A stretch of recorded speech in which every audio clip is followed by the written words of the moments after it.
My fellow Americans, today I'd like to talk to you about a subject that touches on all of us one way or another. As the situation stands now, the American consumer is being hurt by government regulations that actually contribute to higher gas bills. We want to change that. The 1980s marked the beginning of a new era in the United States, the Reagan era. When Ronald Reagan took office in 1981, the country was struggling with high inflation and stagnant growth, a situation known as stagflation. Reagan came with a bold promise to revive the American economy and restore confidence in the nation's future. His philosophy, famously called Reaganomics, was built around four main pillars, that is, tax cuts, deregulation, privatization, and smaller government. He believed that cutting taxes, especially for businesses, would encourage investments, create jobs, and boost growth. At the same time, he wanted to roll back government control over industries like airlines, telecommunications, finance, and energy, reducing welfare programs and allowing the private sector to take the lead. The results of these deregulations were dramatic. In the airline industry, deregulation had started under President Jimmy Carter in 1978, but it took full effect during Reagan's term. Air travel became cheaper, competition soared, and low cost carriers like Southwest Airlines began to thrive. However, this intense competition also drove many smaller airlines into bankruptcy. In the financial sector, banks and saving institutions were freed from several restrictions. Initially, this made credit more accessible and encouraged lending, but it also led to risky investments. By the late 1980s, the savings and loan crisis struck, causing hundreds of banks to collapse and costing American taxpayers billions of dollars. In telecommunications, the landmark breakup of AT&T in 1984 ended its long-standing monopoly and opened the door for new players like MCI, Sprint, and later the mobile companies that would shape the future of communication. Meanwhile, globalization began to accelerate. American manufacturers started shifting production overseas, particularly to Asia, where labor would be much cheaper. This made consumer goods in the US more affordable but also triggered the long term decline of American manufacturing jobs. Japan, during this period, became a global economic powerhouse with its electronics and cars, from companies like Sony, Panasonic, Toyota, and Honda flooding US markets.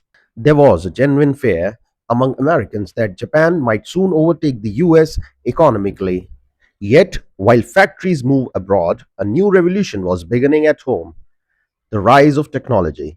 The 1980s witnessed the birth of personal computer era. IBM launched its first PC in 1981, and Apple followed with the Macintosh in 1984. Bill Gates and Microsoft became household names as their software MS-DOS and later Windows became the standard for computers worldwide. Silicon Valley started growing into the innovation hub we know today. Meanwhile, media consumption was changing rapidly. CNN launched in 1980, bringing 24 hours news into homes, and MTV followed in 1981, revolutionizing entertainment and youth culture. Economically, the early 1980s were tough. The US went through a deep recession in 1981-82, but recovery soon followed. By the mid 1980s, Wall Street was booming and consumer confidence returned. However, the benefits were not evenly shared. The rich got richer while middle class wages stagnated. Then came October 19, 1987, a day now remembered as Black Monday. The Dow Jones Industrial Average fell by 22% in a single day, the largest one day percentage drop in American history. The crash was triggered by a combination of automated program trading and widespread investor panic. The Federal Reserve stepped in to provide liquidity, calming the markets. Within a year, the stock market recovered, but the incident served as a major wake up call, leading to reforms in trading system to prevent such dramatic collapses in the future. As the 1980s ended and 90s began, a new world order was taking shape. George H.W. Bush became president in 1989, overseeing one of the most significant political shifts in modern history. The end of Cold War. In 1991, the Soviet Union collapsed and the Warsaw Pact dissolved, leaving the United States as the world's only superpower. During his term, Bush also led the Gulf War in 1990 and 91 after Saddam Hussein invaded Kuwait. The swift American victory reinforced US global dominance, but at home the economy fell into a recession, weakening Bush's popularity and opening the door for a new leader named Bill Clinton. Bill Clinton, who served from 1993 to 2001, embraced globalization as the cornerstone of American policy. There is no longer a clear division between what is foreign and what is domestic.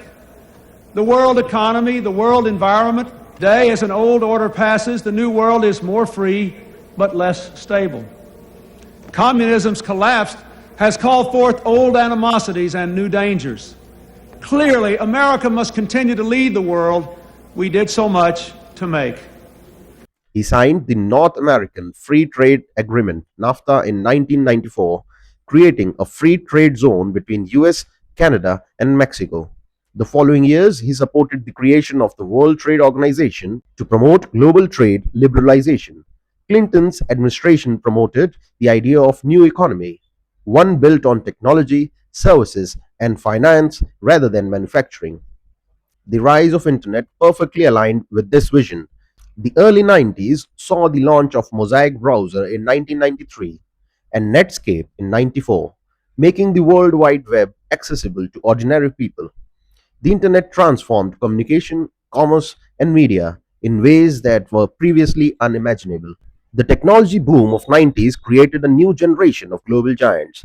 Microsoft dominated software, Intel led the microprocessor market, Dell and Compaq built affordable personal computers, and Apple, after years of struggle, found new life when Steve Jobs returned in 1997, introducing the colorful iMac and setting the stage for the company's future success. Silicon Valley became the heart of global innovation, with startups like Amazon, founded in 1994, eBay in 1995, and Google in 1998, laying the foundation for the digital world we live in today. While technology flourished, manufacturing jobs continued to move overseas, especially to China, which had opened its economy in 1990s. Retail giants like Walmart expanded rapidly by sourcing cheap goods from abroad. Finance market became increasingly interconnected and Wall Street emerged as the epicenter of global finance. American culture also spread around the world through Hollywood movies, McDonald's and Coca-Cola, turning US brands into global icons. Economically, the US enjoyed one of its longest periods of expansion in history during 90s. The stock market soared, driven by optimism over the internet and new technology companies, leading to what became known as the dot-com bubble. By the end of decade, America was running budget surplus for the first time in the decades. Bill Gates had become the world's richest man. As Microsoft's dominance in software world reached unprecedented levels, Steve Jobs' return to Apple marked the beginning of a new design-led era that would soon redefine technology. By the time 90s ended, the United States had completely transformed itself from a manufacturing-based nation to a digital service-driven superpower. From the deregulation and economic reforms of Reagan to the globalization and internet boom under Clinton, America had reinvented the very meaning of power and progress. And as the year 2000 arrived, the world stood on the brink of new millennium, the beginning of the 21st century, where technology, trade, and innovation would shape the next chapter of human history.